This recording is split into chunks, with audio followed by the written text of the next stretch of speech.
ना तड़पने की इजाज़त है ना फरियाद की, घुट घुट के मर जाऊं यही मर्ज़ी है मेरे सय्याद की। जी हाँ मोदी जी, मुस्लिम कौम के साथ आपने कम जुल्म ढाए हैं जो अब ये कश्मीर फाइल जैसी मूवी को प्रमोट कर दिया।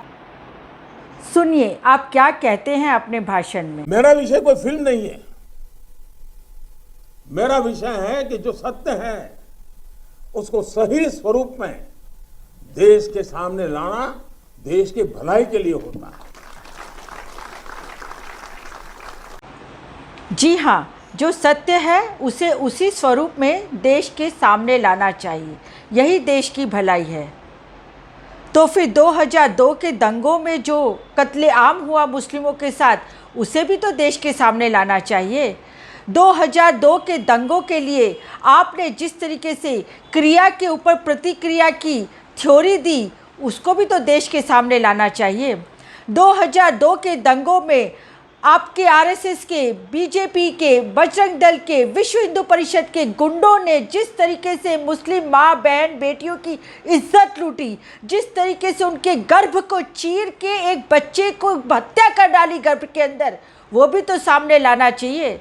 जिस तरीके से एक पारसी परिवार की माँ ने अपने 8-10 बरस के बच्चे को आज तक वो ढूंढती है, और उसको भी तो सामने लाना चाहिए। अगर कश्मीर फाइल सामने लानी चाहिए थी और कश्मीर फाइल को आप प्रमोट करते हैं, तो क्यों मोदी जी, क्यों आपने परजानिया मूवी को रिलीज नहीं होने दिया? वो भी तो सत्य घटना पे आधारित थी, आपने क्यों उसको आज तक रिलीज नहीं होने दिया? उसमें भी तो एक माँ आज तक तड़प रही है अपने बच्चों के लिए, उस बच्चे को जिसने उसने अपने कोख से जन्म दिया, बड़ा किया, और उस बच्चे को उसने दंगे में खो दिया। ये भी सत्य बाहर आना चाहिए था। किस तरह के कांग्रेस के एमपी एहसान जाफरी साहब के गर्दन पे टायर लपेट के आपके गुंडों ने उन्हें आग के हवाले कर दिया। ये सत्य भी बाहर आना चाहिए कि किस तरीके से आपने लाशों के ढेर लगा दिए और कुएं में उनको डाल के सारी कुएं में आग लगा डाली। मोदी जी, सब सत्य बाहर आना चाहिए। और किस तरीके से आपको उस समय के प्रधानमंत्री स्वर्गीय श्री अटल बिहारी वाजपेयी ने आपको कहा था कि राजधर्म अपनाओ, राजधर्म जरूरी है। नहीं, पर आप राजधर्म करने नहीं आए हैं, आप सिर्फ हिंदू मुस्लिम करने आए हैं। जिस तरीके से हिंदू मुस्लिम करके आपने 2000 के दंगे भड़का के आपने सत्ता हासिल की, इसी तरीके से हिंदू मुस्लिम करके आप अमर पट्टा लिखवा देना चाहते हैं, भारत देश के इतिहास को बदल देना चाहते हैं। वाह रे वाह मोदी जी, आप भारत देश के प्रधानमंत्री हैं या फिर आरएसएस के फुल टाइम प्रचारक हैं? अभी भी चड्डी पहन के प्रचार करने निकल पड़ते हैं। अरे आपको कश्मीर फाइल के जरिए जब कश्मीरों की तकलीफ़ें, दुख और प्रताड़ना और मुसीबतें दिखाई दे रही हैं, तो आपको ये भी दिखाई देना चाहिए कि उस समय वहाँ पे किसकी सरकार थी?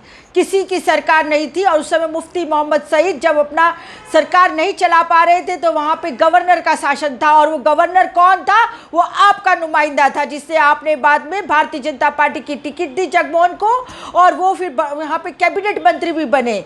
और उस टाइम पे दिल्ली में वीपी सिंह की सरकार थी। माननीय मोदी जी, आपसे कहना चाहते हैं कि देश के हालात बहुत बदतर होते जा रहे हैं, लोगों के दिमाग में जहर भरते जा रहे हैं आप लोग, और आज आप लोग एक मानव बॉम्ब की तरह लोगों को खुला छोड़ दिया है। आपने युवाओं के दिमागों को जहर से भर डाला है, और वो दिन दूर नहीं, अगर यही परिस्थिति रही तो हमारा देश में गृह युद्ध में बदल जाएगा।